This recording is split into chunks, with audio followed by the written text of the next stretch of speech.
નમસ્કાર ખેડૂત મિત્રો, આજે તારીખ 20 ફેબ્રુઆરી 2025 આજની સવારની હવામાન અપડેટની અંદર માહિતી મેળવીએ તો ગુજરાતમાંથી હવે શિયાળો વિદાય લઈ રહ્યો છે. ઉનાળાની શરૂઆત જોવા મળશે. તો ગુજરાતની અંદર કેવું તાપમાન કેટલે સુધી જોવા મળશે, સાથે જ રાત્રિનું તાપમાન પણ કેટલું જોવા મળશે તેની વિગતે અપડેટ મેળવીશું. ગુજરાતના હવામાનમાં હવે કેવા ફેરફારો જોવા મળી શકે છે, પવનની ઝડપ અને દિશાની માહિતી મેળવીશું. ઝાકળ વરસાદ અને ઠંડીની પણ અપડેટ મેળવીશું. ચેનલમાં નવા હોય તો ચેનલને સબસ્ક્રાઇબ કરી નાખજો અને વિડીયોને લાઈક આપીને તમામ ખેડૂત ભાઈને શેર કરી દેજો. હાલ ગુજરાતની અંદર બેવડી ઋતુ જોવા મળી રહી છે. હવે ફેબ્રુઆરીના ફક્ત 8-10 દિવસો બાકી છે. એવામાં હવે ગુજરાતની અંદર ઉનાળાની શરૂઆત થઈ ચૂકી છે. ઘણા ભાગોની અંદર 35 ડિગ્રી ઉપર તાપમાન નોંધાઈ રહ્યું છે. જ્યારે રાત્રિનું તાપમાન પણ 20 ડિગ્રી આસપાસ નોર્મલ કરતાં 2 ડિગ્રી ઊંચું ચાલી રહ્યું છે. એટલે ગુજરાતની અંદર જે રાત્રે હળવી ઠંડી જોવા મળતી હતી તેમાં હવે ઘટાડો જોવા મળશે અને રાત્રિ દરમિયાન પણ હવે ગરમી જેવો અહેસાસ જોવા મળે તેવી સંભાવના રહેલી છે. બપોર દરમિયાન માર્ચ મહિના જેવી છેલ્લા 2 દિવસથી ગરમી જોવા મળી રહી છે. તાપમાનનો પારો પણ ઘણા ભાગોની અંદર 35 તો 35 કરતાં પણ વધુ જોવા મળી રહ્યો છે.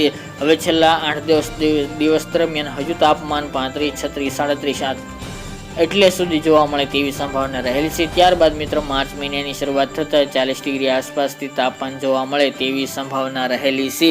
હવે ગુજરાતની અંદર હવામાનમાં કોઈ પણ મોટા ફેરફારો જોવા નહીં મળે, પરંતુ જે ફેરફારો ચાલી રહ્યા છે જેની વાત કરવામાં આવે તો ખાસ કરીને ઉત્તર ભારતમાંથી એક વેસ્ટર્ન ડિસ્ટર્બન્સ પસાર થઈ રહ્યું છે, જેના કારણે ઉત્તરના તમામ રાજ્યોની અંદર ભારે વરસાદની હવામાન વિભાગે આગાહી કરી છે. જેના કારણે તેની અમુક અસર ગુજરાતમાં જોવા મળી હતી.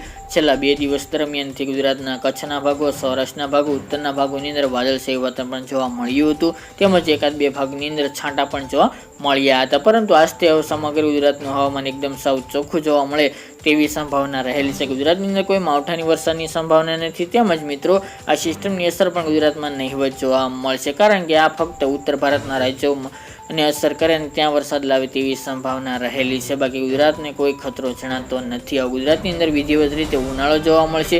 એમાં પણ માર્ચ મહિના દરમિયાન પણ હીટવેવના રાઉન્ડ જોવા મળે તેવી સંભાવના છે. ગયા વર્ષની સરખામણીએ આ વર્ષે પણ હીટવેવના રાઉન્ડ વધારે જોવા મળે 8-10 તેવી સંભાવના દેખાઈ રહી છે. તેની વિગતો આગામી દિવસમાં જણાવશું. બાકી મિત્રો પવનની ઝડપ સામાન્ય કેટેગરીમાં જોવા મળશે. ઉત્તર પશ્ચિમ અને પશ્ચિમ દિશાના આરબ દેશના પવનો જોવા મળે તેવી સંભાવના રહેલી છે. 1-2 દિવસ દરમિયાન ઉત્તર પૂર્વના પવનો પણ જોવા મળી શકે છે. બાકી મિત્રો ઝાકળ વરસાદનો રાઉન્ડ હળવો જોવા મળી રહ્યો છે. અમુક જગ્યાએ હજુ પણ ઝાકળ વરસાદ અને ધુમ્મસભર્યું વાતાવરણ જોવા મળી રહ્યું છે.